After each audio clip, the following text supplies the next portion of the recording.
Hello, नमस्कार। आप देख रहे हैं खबरों के पीछे का सच। चुनाव हो चुके हैं, एग्जिट पोल आ चुके हैं।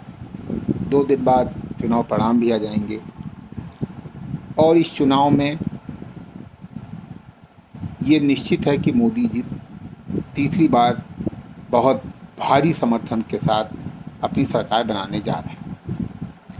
भारतीय राजनीति में बहुत वर्षों बाद ये दिखाई पड़ रहा है कि भारतीय जनता पार्टी विगत कई चुनावों से लगातार विजय प्राप्त कर रही है और वो भी केवल बहुसंख्यक समाज के वोट के दम पे। चुनाव के एनालिसिस और चुनाव लड़ने के जो तरीके थे वो जनता के बीच बदल गए हैं और पत्रकार और मीडिया उन्हीं पुराने रास्तों के माध्यम से उसकी समीक्षा करते रहते हैं, जैसे इस बार हुआ। इस बार आप देखिए कि चुनाव के अंतिम दिन तक लोग 2%, 2.5% मतदान कम होने पे लोग भाजपा को हारता हुआ दिखाते रहे। बड़े बड़े मीडिया ग्रुप, राजनीतिक विचारक, स्वयं भाजपा के लोग इस बात से परेशान थे कि परसेंटेज कम हो रहा है, जबकि ये इस्टेब्लिश तथ्य है कि जब किसी सरकार या किसी पार्टी के विरोध में माहौल होता है, किसी चीज़ के विरोध में माहौल होता है, तो लोग बम्पर वोटिंग करते हैं। लेकिन अगर स्थितियाँ सामान्य हैं, नेगेटिव माहौल नहीं है, तो परसेंटेज कम हो जाता है। लेकिन केवल 2-2.5% के वोट कम होने से शेयर मार्केट भी गिर गया और लोगों ने भाजपा को हराना भी चालू कर दिया। भाजपा को हरा ही रहे थे। इसी तरह चुनाव में हम जातिगत आधार पर क्वेश्चन बैठाते हैं, यहाँ ब्राह्मण हो गया, यहाँ मुसलमान नाराज हो, यहाँ ब्राह्मण नाराज हो गया, यहाँ ठाकुर नाराज हो गया, यहाँ कुर्मी नाराज हो गया। इस चुनाव ने पुराने जो ढर्रे थे पत्रकारों के, मीडिया के, उनको एक्सपोज किया और ये सिद्ध कर दिया कि अब उस ढर्रे से निकलिए। अब लोगों ने जातिवादी मानसिकता से, पब्लिक बाहर आ गई है, आप भी बाहर निकलिए। दूसरा, संचार माध्यमों ने इस देश में घर घर इतना प्रभाव जमा लिया है, चीज़ें जनता के बीच अब कुछ छुपी नहीं है।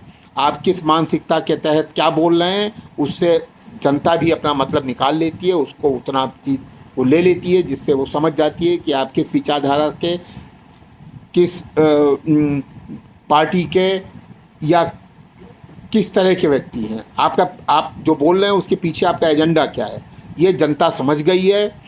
मीडिया भी इसमें एक्सपोज हो रही है और विपक्ष तो एक्सपोज ही है। अगर एक्सपोज ना होता तो चुनाव जीत जाता। ये कोई मामूली बात नहीं है कि तीसरी बार भारतीय जनता पार्टी दोबारा बम्पर मेजॉरिटी के साथ सरकार बनाए, और वो भी इस स्थिति में जब वो केवल बहुसंख्यक वोटों का ही सहारा है। इस देश में बहुत बड़ी संख्या में आज भी लोग धर्म के आधार पर वोट करते हैं। उनकी धार्मिक विचारधारा के आधार पे वो निर्णय लेते हैं कि हमें किसको वोट करना है। उनकी प्राथमिकता रहती है कि हम उसे हराएं जो भारतीय जनता पार्टी को चुनाव में गजवाए हिंद से लेकर के चुनाव में गजवाए वोट और गजवाए धर्म सब चल गया। गजवाए भाजपा, मतलब किसी भी तरह भारतीय जनता पार्टी को हराइए। चुनाव में विदेशी ट्विटर हैंडल से, सोशल मीडिया के माध्यम से लोगों को ये प्रोत्साहित किया गया, जागरूक करने की कोशिश की गई कि भाजपा हारे, मोदी हारे और चाहे जो जीते।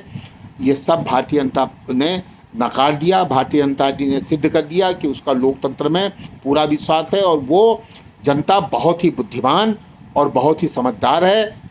अब उसे आप जाति और छोटे छोटे स्वार्थ के मुद्दों से, उसे राष्ट्रीय मुद्दों से की तुलना में उससे अलग नहीं कर सकते। वो राष्ट्रवादी है, वो सनातनवादी है, वो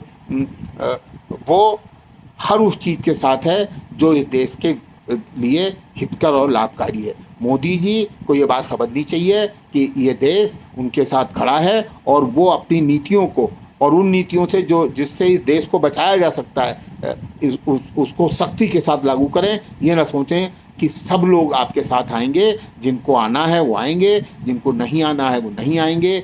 जो राष्ट्रवादी हैं, जो जातिगत सोच से हैं, ये आएंगे, लेकिन आप जब एक दो बार और जीत के आएंगे और अपने मुद्दों पे जितने आप प्रभावी रहेंगे, आपकी पार्टी और आप उतने ही मजबूत रहेंगे। ये चुनाव के माध्यम से जनता का यही बहुत स्पष्ट संदेश है। इसको पहचानिए और अपनी नीतियों को लागू करिए। जय हिंद, जय भारत।